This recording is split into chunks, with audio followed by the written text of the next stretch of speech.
विज्ञान भवन आपको लेकर चलते हैं, सुनवाते हैं प्रधानमंत्री मोदी को। भंते भदंत राहुल बोधी महाथेरो जी, वेनेरेबल चांगचुप छौदेन जी, महासंघ के सभी गणमान्य सदस्य, एक्सेलेंसीज, डिप्लोमेटिक कम्युनिटी के सदस्य, बुद्धिस्ट स्कॉलर्स, धम्म के अनुयायी, देवी और सज्जनों, आज एक बार फिर मुझे अंतर्राष्ट्रीय अभिधम्म दिवस के कार्यक्रम में शामिल होने का सौभाग्य मिला है। अभिधम्म दिवस हमें याद दिलाता है कि करुणा और सद्भावना से ही हम दुनिया को और बेहतर बना सकते हैं। इससे पहले 2021 में कुशीनगर में ऐसा ही आयोजन हुआ था। वहां उस आयोजन में भी मुझे शामिल होने का सौभाग्य मिला था और ये मेरा सौभाग्य है कि भगवान बुद्ध के साथ जुड़ाव की जो यात्रा मेरे जन्म के साथ ही शुरू हुई है, वो अनवरत जारी है। मेरा जन्म गुजरात के उस वडनगर में हुआ जो एक समय बौद्ध धर्म का महान केंद्र हुआ करता था। उन्हीं प्रेरणाओं को जीते जीते मुझे बुद्ध के धम्म और शिक्षाओं के प्रसार के इतने सारे अनुभव मिल रहे हैं। पिछले 10 वर्षों में भारत के ऐतिहासिक बौद्ध तीर्थ स्थानों से लेकर दुनिया के अलग अलग देशों तक, नेपाल में भगवान बुद्ध की जन्मस्थली के दर्शन, मंगोलिया में उनकी प्रतिमा के अनावरण से लेकर श्रीलंका में वैशाख समारोह तक, मुझे कितने ही पवित्र आयोजनों में शामिल होने का अवसर मिला है। मैं मानता हूं संघ और साधकों का ये संग, ये भगवान बुद्ध की कृपा का ही परिणाम है। मैं आज अभिधम्म दिवस के इस अवसर पर भी आप सभी को और भगवान बुद्ध के सभी अनुयायियों को अनेक अनेक शुभकामनाएं देता हूं। आज शरद पूर्णिमा का पवित्र पर्व भी है। आज ही भारतीय चेतना के महान ऋषि वाल्मीकि जी की जन्म जयंती भी है। मैं समस्त देशवासियों को शरद पूर्णिमा और वाल्मीकि जयंती की भी बधाई देता हूं। आदरणीय साथियों, इस वर्ष अभिधम्म दिवस के आयोजन के एक साथ एक ऐतिहासिक उपलब्धि भी जुड़ी है। भगवान बुद्ध के अभिधम्म, उनकी वाणी, उनकी शिक्षाएं जिस पाली भाषा में ये विरासत विश्व को मिली है, इसी महीने भारत सरकार ने उसे क्लासिकल लैंग्वेज, शास्त्रीय भाषा का दर्जा दिया है। और इसलिए आज ये अवसर और भी खास हो जाता है। पाली भाषा को क्लासिकल लैंग्वेज का ये दर्जा, शास्त्रीय भाषा का ये दर्जा, पाली भाषा का ये सम्मान भगवान बुद्ध की महान विरासत का सम्मान है। आप सभी जानते हैं, अभिधम्म धम्म के निहित है। धम्म को, उसके मूल भाव को समझने के लिए पाली भाषा का ज्ञान आवश्यक है। धम्म यानी बुद्ध के संदेश, बुद्ध के सिद्धांत। धम्म यानी मानव के अस्तित्व से जुड़े सवालों का समाधान। धम्म यानी मानव मात्र के लिए शांति का मार्ग। धम्म यानी बुद्ध की सर्वकालिक शिक्षाएं, और धम्म यानी समूची मानवता के कल्याण का अटल आश्वासन।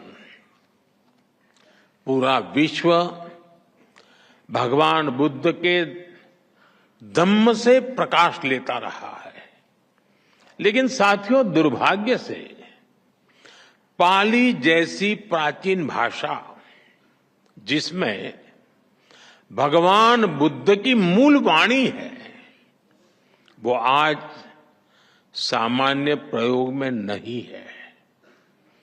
भाषा केवल संवाद का माध्यम भर नहीं होती। भाषा सभ्यता और संस्कृति की आत्मा होती है। हर भाषा से उसके मूल भाव जुड़े होते हैं। इसलिए भगवान बुद्ध की वाणी को उसके मूल भाव के साथ जीवंत रखने के लिए पाली को जीवंत रखना, ये हम सबकी जिम्मेदारी है।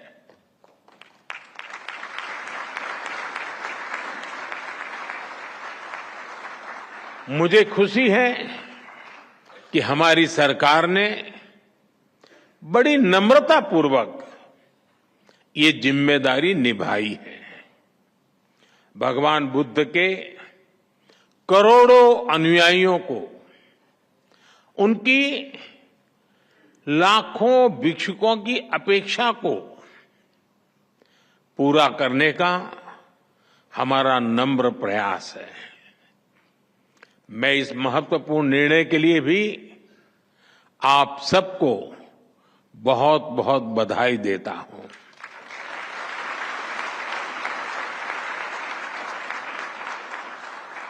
आदरणीय साथियों,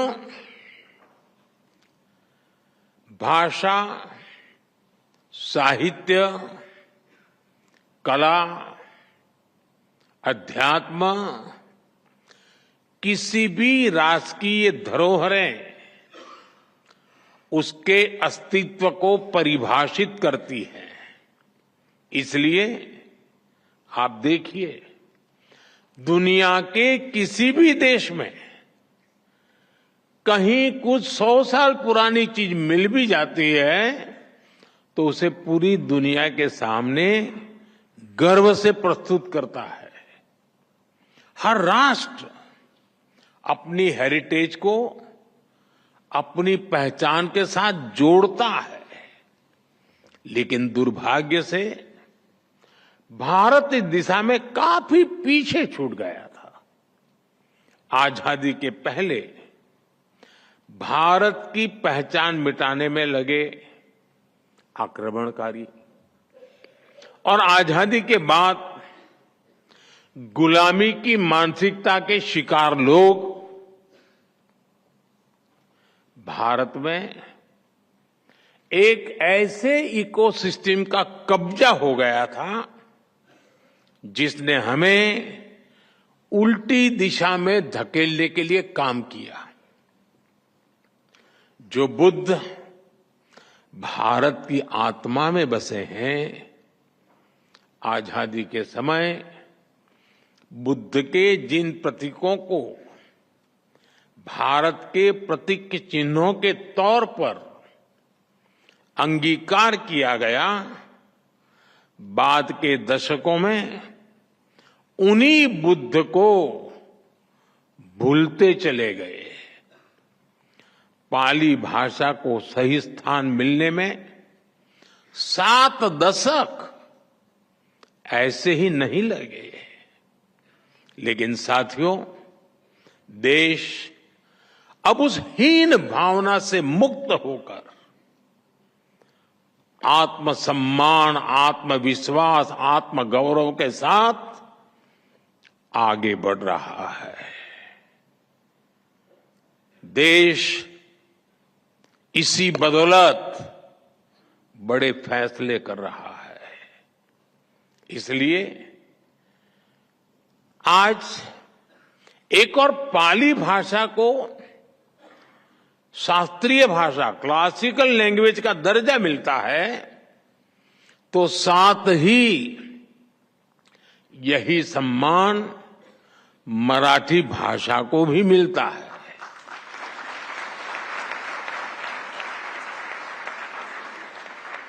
और देखिए कितना बड़ा सुभग संयोग है कि बाबा साहब आम्बेडकर से भी ये सुखद रूप से जुड़ जाता है। बौद्ध धर्म के महान अनुयायी हमारे बाबा साहब आम्बेडकर, पाली में उनकी धम्म दीक्षा हुई थी और वो स्वयं उनकी मातृभाषा मराठी थी। इसी तरह हमने बांग्ला, असमिया और प्राकृत भाषा को भी शास्त्रीय भाषा, क्लासिकल लैंग्वेज का दर्जा दिया है।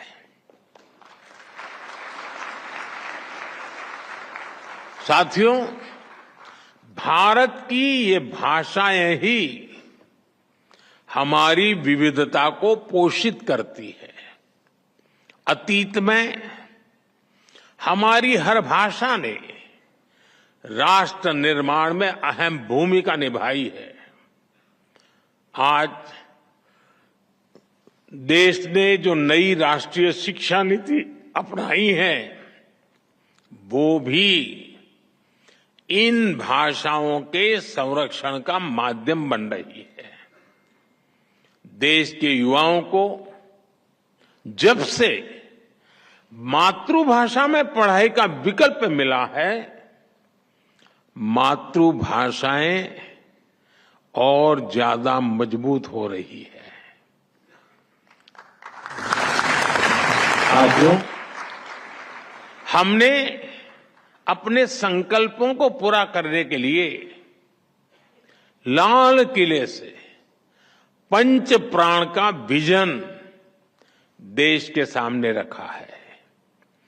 पंच प्राण यानी विकसित भारत का निर्माण, गुलामी की मानसिकता से मुक्ति, देश की एकता, कर्तव्यों का पालन और अपनी विरासत पर गर्व। इसलिए आज भारत तेज विकास और समृद्ध विरासत के दोनों संकल्पों को एक साथ सिद्ध करने में जुटा हुआ है। भगवान बुद्ध से जुड़ी विरासत का संरक्षण इस अभियान की प्राथमिकता है। आप देखिए, हम भारत और नेपाल में भगवान बुद्ध से जुड़े स्थानों को बुद्ध सर्किट के रूप में विकसित कर रहे हैं। कुशीनगर में इंटरनेशनल एयरपोर्ट भी शुरू किया गया है। लुम्बिनी में India international centre for Buddhist culture and heritage का निर्माण हो रहा है। लुम्बिनी में ही बुद्धिस्ट यूनिवर्सिटी में हमने doctor Baba Saheb Ambedkar chair for Buddhist studies की स्थापना भी की है। बोधगया, श्रावस्ती, कपिलवस्तु, सांची, सतना और रीवा जैसे कई स्थानों पर कितने ही डेवलपमेंट प्रोजेक्ट चल रहे हैं। 3 दिन बाद 20 अक्टूबर को मैं वाराणसी जा रहा हूं, जहां सारनाथ में हुए अनेक विकास कार्यों का लोकार्पण भी किया जाएगा। हम नए निर्माण के साथ साथ अपने अतीत को भी सुरक्षित कर रहे हैं। पिछले 10 वर्षों में हम 600 से ज्यादा प्राचीन धरोहरों, कलाकृतियों और अवशेषों को दुनिया के अलग अलग देशों से वापस भारत लाए हैं। 600 से ज्यादा, और इनमें से कई अवशेष बौद्ध धर्म से संबंधित है।